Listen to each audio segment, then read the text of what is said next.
Good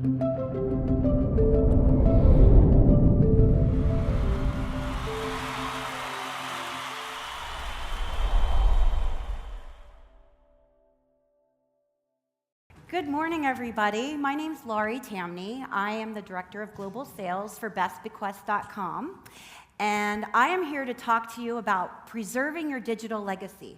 How many of you use some type of smartphone device, whether it's an iPad, a smartphone of some sort? Raise your hands.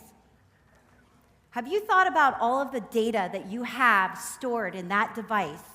And if it was to be lost, is it saved in the cloud? If it was to be lost, could somebody access that information? How are you going to save this information to start preserving your legacy, as well as start preserving your family's digital legacy? Well, Bequest platform was developed for us to be able to start creating a digital legacy that allows you to store important documents like wills, insurance policy, mortgage documents, so on and so forth. In addition to your digital media, family photos, memorabilia from videos that you've saved from either weddings, births, graduations, etc. Well, what we've devised is a platform that has three components. An account activation system, which allows you to determine who can access that information and when they can access that information. A digital media vault, which will allow you to store that important photographs, videos, so on. And then our last section allows you to store all of those documents. Did you know that over 57% of Americans don't even have a will? 71% of these people don't even have a living will. There's only 16 states currently that have laws that allow the spouse to be able to have access and receive information whenever you pass on. With Bequest, we're allowing you to be able to create that digital information in one secure, encrypted, cloud-based environment where we've got 9 patents pending around the technology itself. Now, when you're looking at digital legacy, we've got a lot of life-changing events that occur. We graduate, we get married, we have children, we eventually pass on. Well, a life-changing event that affected my family, and I wish we had had Bequest 5 years ago, was my family's home was hit by 3 back-to-back hurricanes in Florida. What did that mean? We lost a lot of our family memorabilia, which are things that can't be replaced. Yes, you can replace carpets, you can replace furniture, but you can't replace family photos and other heirlooms, as well as documents that were destroyed and blown away in the wind. Having a secure environment where you're able to preserve all of this information is extremely important as we move forward, looking back at this past year of the many natural disasters that have occurred, not just here domestically, but internationally. Which brings me to a point that Bequest works fabulously here in the United States. It works even better on an international basis. We're actually in the process of launching our latest new and improved site as we exit out of our beta mode. And in addition to that, we have both our business to consumer, which is the Bequest site, as well as our business to business site, which is called the Legacy Vault. We can actually create and customize a very specific legacy vault, preserving a digital legacy for a wide variety of corporations who want to offer it to their employees as an added benefit, as well as to associations and membership type organizations where we tie in revenue share programs. This is an example of the design functionality of the site. What you do when you initially go in is go through and walk through an interview process. Now, the cool thing about it is you're not actually going to have to go through the entire interview if it's not applicable to whatever you are in your stage of life. I talk about the life-changing events. Thinking back, I'm sure you can all think of a time, either personally or someone you know within your family that's experienced a life-changing event.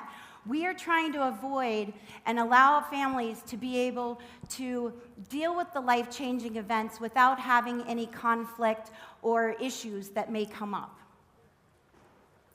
We're currently working with quite a few Fortune 500 as well as other companies as both potential strategic partners, clients, and affiliates. The unique thing about our site is we are offering affiliate programs where we're offering various insurance opportunities, banking opportunities at discounts as being a Best Bequest Legacy Vault user. The wide variety of companies that you see on the list up here, I'd like to introduce Paul, who's coming up to help from a technical perspective on the site.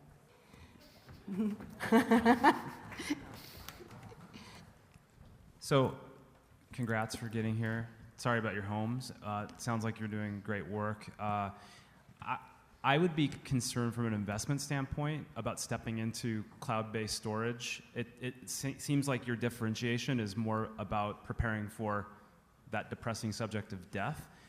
What is your, no pun intended, but if that does not work and the idea dies, like, what would you pivot to? And have you given that any thought? Would you be open to that? We actually, our service is revenue-based. I mean, it's a subscription-based program. So people will go in and subscribe to the service. You get so much memory as a complimentary, and then there's a annual subscription fee for the service itself. What is that fee? What's the annual the fee? standard retail price is $149.95 for 10 megs, right? 10 megs. No, it's that, and then you get 20 gigs. But what you get on top of that is you get a bunch of services we provide, which include discounts. Say you don't have life insurance, we're partnering with life insurance companies. You get accidental death policies and a bunch of things we're working out which go into these accounts. So, heard a lot in the media about issues of other cloud services or other services like, you have your mail on Google or Yahoo, you have your services up in the cloud somewhere else. Is your intent that the user would move the critical media from those cloud services to your cloud service? I mean, ours are supposed to be a little bit different. Instead of storing all your photos, say on Google or anywhere, the purpose of ours is in our vault where you can store your pictures and your videos. After something happens to you, after a life-changing event, your account gets activated, and then those pictures and videos and anything you've stored in there are released to who you specify. So say you want to store videos that you don't want people to see while you're alive, or the sole purpose of those videos is for something that happens after you die.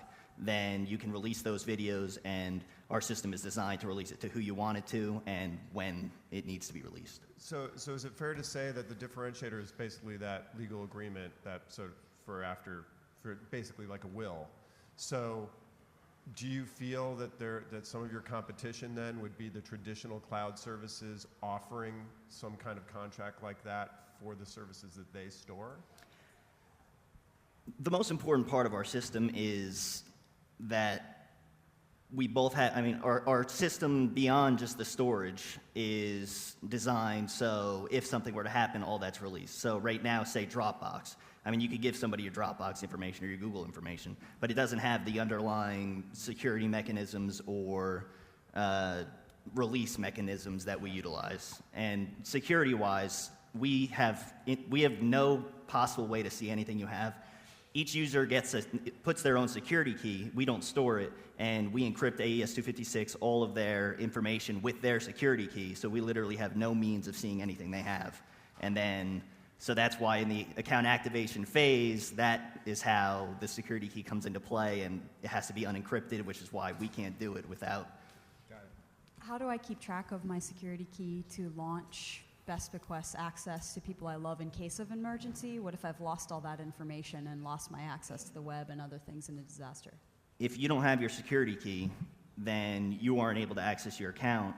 But the account activators, which don't have access to your key, our system, which I don't want to reveal too much of it, but each of them stores a certain bit of it, and if more than 50% of your activators release or say that you no longer have access to your account or you passed or something along those lines, then the information is able to be decrypted and released. Okay, so in the middle of a disaster, I have to call 50% or more of the people that I have given access to Best Bequest to and tell them to activate their piece so that I can access my Best Bequest account? You designate your activators. Say you have 4 activators, then you need 3 of them to confirm. And then it's also possible you have account trustees, which you can have You could designate one like superpower, say your lawyer, and your lawyer is able to unencrypt entirely. But family-wise, family or friend-wise, you can designate 4, 8, 16 is a significant amount, and then more than 50% of those have to clarify that this has happened. You talked a little bit about how this is a way, I guess, for people to easily protect their legacy. I think even, in the non-digital world, there's a reason why people are not motivated to do this. It just seems like there's a lot of work involved to upload all these pictures, and so I guess what is the motivation for people to actually take the time to do this? Just because it's digital doesn't probably mean that they're going to change their behavior. We don't deny that it's time-consuming, but I mean, once you start to enter the information, it's really pretty amazing, and the feedback we've received, especially through our beta mode, has been, wow, I never even thought about how I've got so much of my information disseminated out, and my wife or my children would never even know that I had this storage unit in Parsippany or an updated will. I mean, there is time that is required to sit down and do it, but it's not all at once.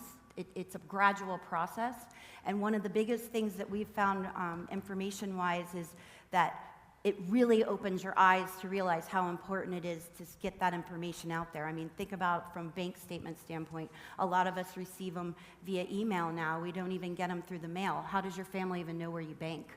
So it's simple things like that.